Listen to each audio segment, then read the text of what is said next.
Herring Review. What's going on, Yidden? Welcome back to Herring Review.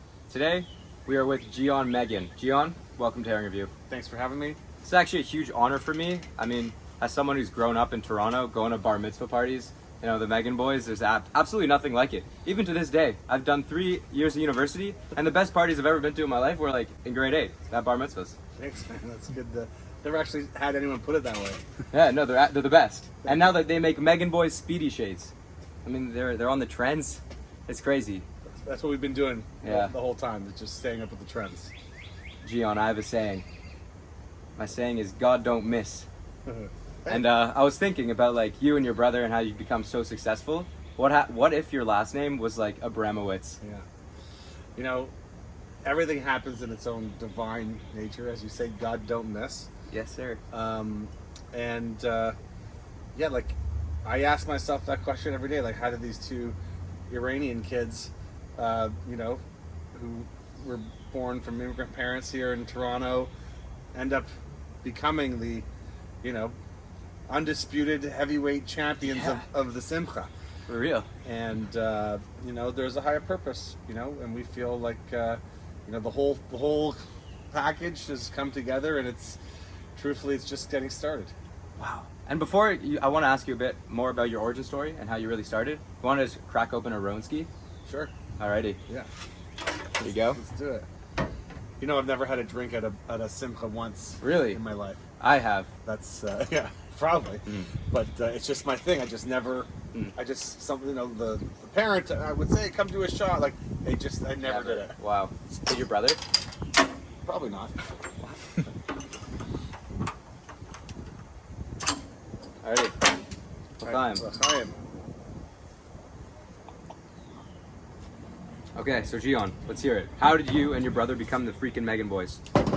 So, the unofficial story was that in high school we were these rambunctious kids. Some might even call us big time punks, who were causing a lot of trouble and but had a lot of friends and were always somewhat the center of attention. We were models in our school fashion show. Okay. Thornley High School. And Wait, my mom went to Thornley. did she? Probably. Yeah. It was the place to be back then. I'm not sure about today, but back then Thornley, Bet it was. legendary. And even before that, the 80s, the 70s, like there's stories about Thornley. But we were on the high school fashion show as models, and we were doing it because our friends were the organizers, and it was just fun, just to like have, just to mess around. But mess around we did. We didn't really participate so much, and the organizers were really annoyed because other models were complaining that they were trying to take this seriously while we were just like, doing the running man down the assembly line or awesome. the runway. And so anyways, they said, look, we can't kick you out because you guys will get in trouble, but if you guys want, we'll give you your own scene, and all we need from you is for you to find a place for the 40, 50 models and the organizers to go after the fashion show. And then anyone else who comes, you can charge $10 and you guys keep the cover. Wow. And then you can just throw the party. We're like, so we just got to find you a place. Yeah, they're like, book a DJ and just make sure that everyone gets in. So from that little punishment, we had made flyers, and we booked our friend who was a DJ, and we rented a place. And this little crappy spot that we ended up booking, we over promoted it, and on this night, and this is like a factual number, there was 1,700 people, and the party got canceled by 11. Okay. Cops came, shut it down. It was the most infamous night ever. That's awesome. And that's when the whole thing started, where we looked at each other and we're like, shit, we can give this thing a go. And we started doing parties every week, every month, then every other month, every other week, and then it was every weekend, and then it was sometimes multiple times in a week, and we just became these party guys. Wow. That's awesome. And then you found the bar mitzvah. And then what ended up happening was that we were like DJing for a couple like local companies because our friends were there, working there, and we were making more money doing the parties, but No, we just thought it'd be cool. We had the work ethic, and we always just were striving to do more. And what happened is we left the company because we were getting like ripped off on our paychecks, and we were just like, we're making more money doing the parties. What do we need to schlep equipment for when it's just not in the cards? So, but one day we were at Kiva's. You know Kiva's, the bagel joint. Yeah. We were hungover or something after a weekend of partying, and a woman walked in with her daughter, and she said, "Oh my God, you guys! My daughter says you're the DJ. You guys put on these parties. Mm-hmm. Do you mind giving me your number? We're having a bat mitzvah next year." Oh, wow. And we're like, next year? And in my head, I'm like, what's this lady talking about, right? Anyways, we forgot it, and life went on. And then about 6 months later, same spot, we're having breakfast, and that lady walked in again. And I'm like, I set the page, I'm like, oh my God, there's that woman. And we started to like hide, because we just figured it was just like a nuisance. And she ran up, she's like, oh my God, guys, I've been looking for your number in the yellow pages, and I've been trying to figure out how to get a hold of you boys. Like, we have this bat mitzvah is happening in just a few months, and like we need to get going and start planning. Oh my God. And we're like, okay. So we gave her our number, and we had a little meeting, and we rented the equipment, and from this one party we ended up launching the Magen Boys Bar Bat Mitzvah jams. Wow, that is a crazy story. Yeah, you guys need a Netflix show. Hey, that would be sick. It's been like been what Ryan Reynolds is doing with the soccer team. Yeah, look, we've been offered, without any exaggeration, over 30 reality shows. Wow. And each time we entertain the conversation. Like, I'm not too cool or too big or nothing. It's like a huge honor that someone thinks it's my life is worth giving a shit about, right? Yeah. But each time there was like this like component where we weren't comfortable, because they wanted to get the frantic mother, or they wanted to see how much money people were spending on the party, and we were like, look, that doesn't do it for me. Like, maybe that'll make me money, maybe that'll make me famous, but what does that do for the community? What does that do for my clients? Like, I don't want people looking at what happens behind closed doors. It's none of anyone's. They want to see you on Herring Review. They want to see me on Herring Review, sure, but they don't. I don't want people seeing people's most special day for their families and turning it into like some sort of like fiasco, like these Super Sweet 16s and those types of shows that happen. So we said no, but as of late, they've been coming to us with like a different approach, more like, hey, you guys are entrepreneurs, and I think it would be cool to follow you guys around and see what kind of stuff you guys do, and that is as attractive. But look, it's all good. I recently heard that you guys are expanding to Miami. Is that true? Yeah. We opened up our American offices last year. It all started during COVID, when we couldn't really do much here, and things were pretty rough. Things were pretty tight. We were on the ropes. We were pretty much a standing 8 count. We were ready to start something new and pack it up. And one thing led to another. We had some interest from the States, and we're like, look, if we can do stuff there, and while nothing's happening here, let's give it a go. So we ran like a good year before last year of test events and just understanding the market. And believe it or not, that while Miami's beautiful and it's the party capital of the world and it's huge over the top parties, they don't have the Magen Boys. They don't have what we built. Yeah. I always thought like it was like, we're great, and I'm sure we match up to other companies in New York and Chicago and LA and Florida. So no one does what you do. Well, you would think.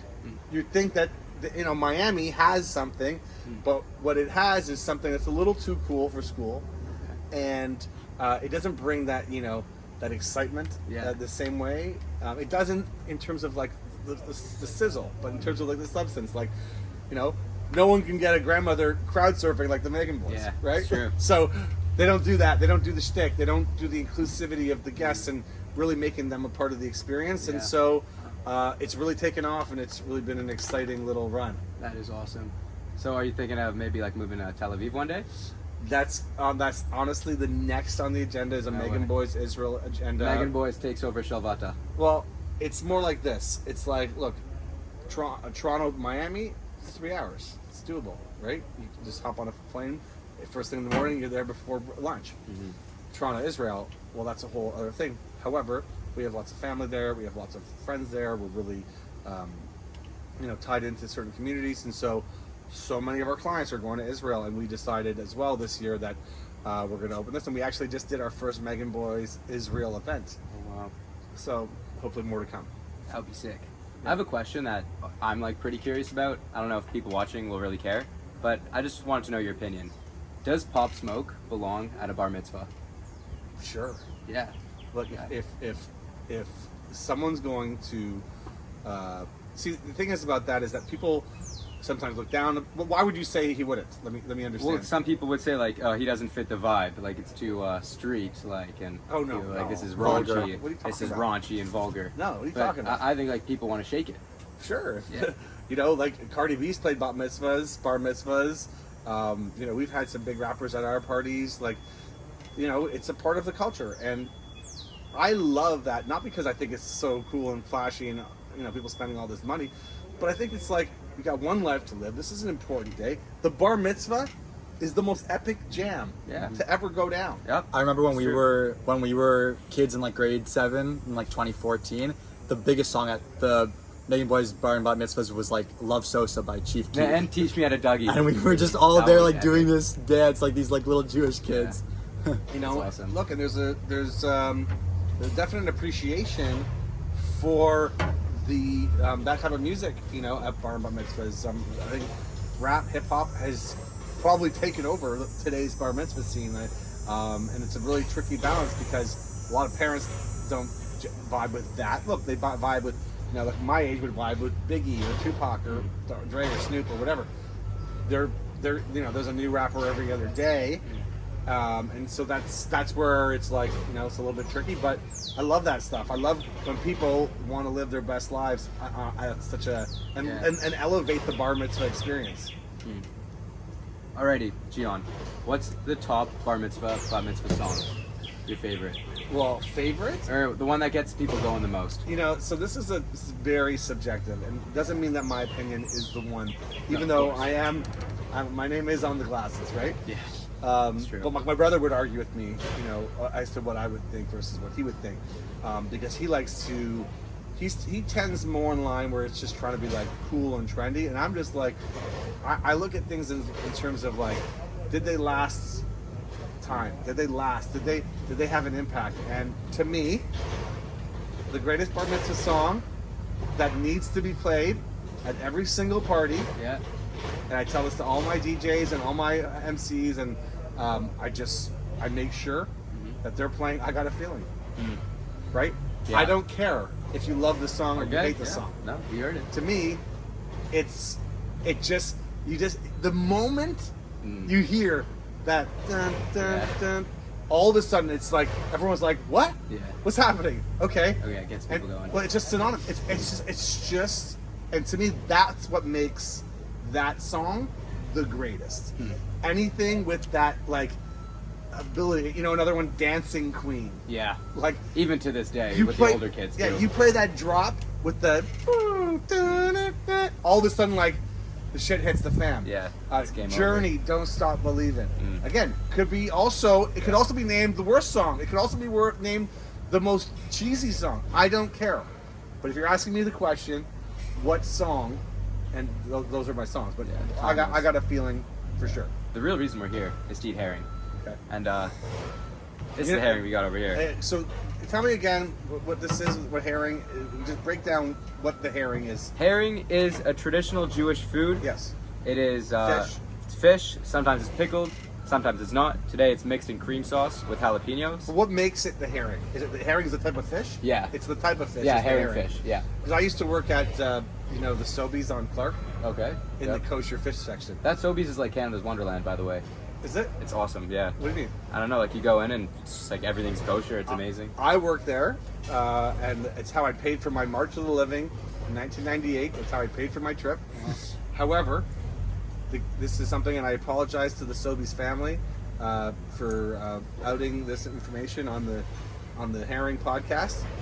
However, I also, as much as I worked there, I didn't work there. my brother worked there as me, and we shared the job. No way. And we ended up getting fired after because of the inconsistency. Because I really worked there and he didn't, but he filled in for me. How long were you able to keep that up? Well, 6 months. Wow, that's impressive. Yeah, and so just letting you know that I do have some, experience with kosher fish, with filter fish, Okay, awesome. with Alrighty, so that experience will come in handy. quarter salmons, Oh, okay. chopping salmon's heads off, that kind of thing. Tail, go to the side. Yeah. I did some of that. Alrighty. So we got a dar made by a dar. We got a kosher gourmet. We got herring, creamy jalapeno. Over here we got the kichel. The kichel is what we eat the herring on. Sure. Here's what we're gonna do. Jeez. It's delicious. Is it? Oh yeah. So we got a piece of kichel. I'll dish you up. So we get a starter. All right, you're asking me for my. What are you That's asking? perfect. We're gonna eat it and then we're gonna review it out of 10. Okay, and that's like a good portion. Yeah. Yeah, it's a great portion. Is it? I'd say. Okay. Oh baby. Okay. Okay. Smell it? Now we're gonna make a bracha. Baruch atah Adonai Eloheinu melech haolam borei minei mezonot.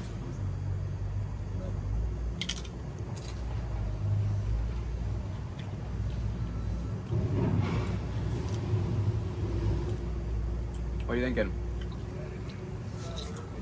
Got a little zing, eh? Mm-hmm. Just popped up there. Yeah. What are the crackers about? The kichel? Yeah. Usually, I forgot to do this. When I give the guest a piece of kichel, they say thank you for the kichel. So just take a piece of kichel. Thank you for the tickle. You're welcome for the kichel. Also another one. They're There's good. sugar on it. Yeah. It's Okay, good. that's why Mhm. I got confused. Mm. So I'll not be having it with this like on its own. No. It's meant to have with something sweet. Like, Yeah, like it's sugar kichel. savory. Like sometimes there's everything but the bagel flavored kichel. Sometimes there's just regular kichel, but I like the one with the sugar. It's very sentimental because my granny is South African and they like make sugar kichel. So that's what I grew up eating herring on. So I gotta be honest, that was my first ever herring. Whoa. You took my herring V card. What? That's awesome. I gotta take your brothers also. Hey, knowing him, I'd say there's a good chance that he hasn't had it, but he's like shaved with it or something. Like he's Okay. just like something has happened. But you can ask him. Maybe a little taste. Yeah, but look, that was pretty good. Yeah, melts in the mouth. Yeah, I'm happy. Like I have an interesting palate. Like I'm not scared to eat food. That being said, like how much is one supposed to eat of herring? Like Well, it depends the occasion. Sometimes I could just go a whole day eating herring. and I just so eat you're it. you'll polish that up. Maybe me and Avi will after you leave. Who knows? You'll polish it. We will, Yeah, for sure. probably. Yeah. The only question is there enough kichel? But we got tam-tams in the trunk, so we're good. Well, because you have to have it with the pickle. Yeah. You can have kichel without herring, but you can't really have herring without the kichel. Sometimes people could do it. It's Who like, made that rule up? me? So that's one of your. In my Yeah, family, we have it on challah. That's how my dad likes it. So there you go. So pickle's just a. No, but it's an you acquired can't. You thing. can't really A raw grain, dog the a herring. grain of some sort to hold it on. Yeah. Okay. It's like for holding purposes. You don't want to just. So at a kiddish, it's typical to have like 3 or 4 servings of herring, and then to l'chaim. Yeah, it's a gishmak food. And is this like common? Like the people? Like is it like a? I think so. Like I haven't had it. Like I grew up in Middle Eastern food, so just curious, like how much like kids like herring. yeah. So I think like we're kind of trying to change the game. Like, obviously, when I interact with kids, they all really want to have herring. But I think the general sentiment is that herring's an old person food and it kind of smells bad. But this is pretty awesome right here. Are you gonna start your own herring company? Your herring line? I want to. That'd be pretty cool. Is that in the agenda? Yeah, I think so. The thing is, in Toronto, they already have so much herring. Do they? Yeah, but I think. Like what that's born and bred and Yeah, they have like a lot of these herring places. Bubby's Bagels is one. Yosef Moker Shabbos just started 2 years ago. This guy from Israel, he was on the show. You should watch that episode. He makes a new flavor almost every month. And they have so much variety, it's crazy. Like they have this one herring called Viking herring, just Viking flavor. So is he killing it? Yeah, he's doing well. Yeah. Where's his store? He has one by the Sobeys, I think. at Clark, and there's one somewhere on Bathurst Street, like South Toronto area. Okay. Very cool. Yeah. So what do you rate this out of 10?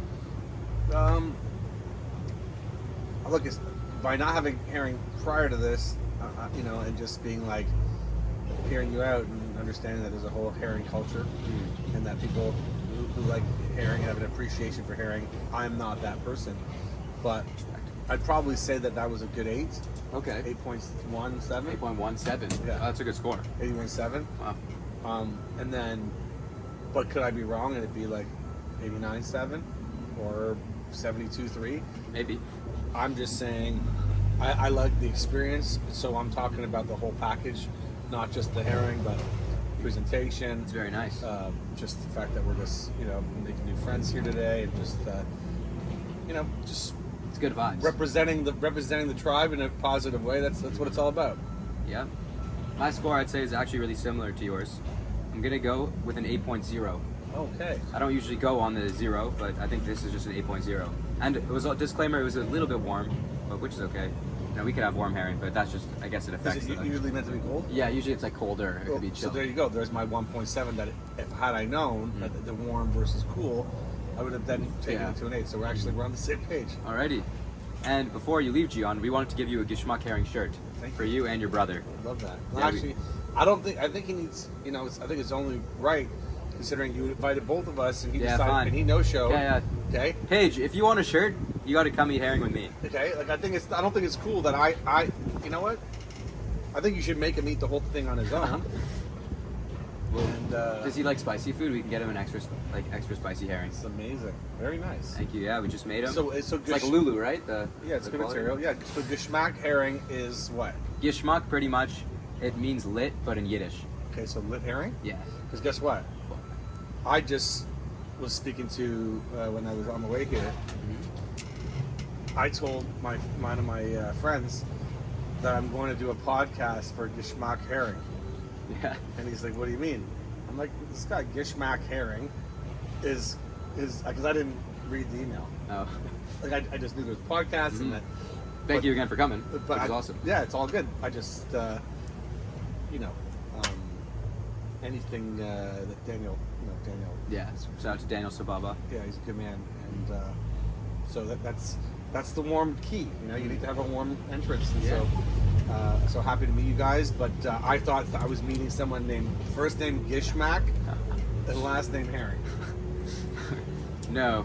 So Unfortunately not. and I'm gonna say I think that's why my brother no showed. He's like, what Oh, the hell? really? He's like, Yeah. Who the hell's Gishmack? I don't blame him, honestly. He's like, you go do the Gishmack podcast and let me know how it goes. Okay. And let him know that he messed up big. Wow. Alrighty, well, Facts. thank you for coming, and that is all.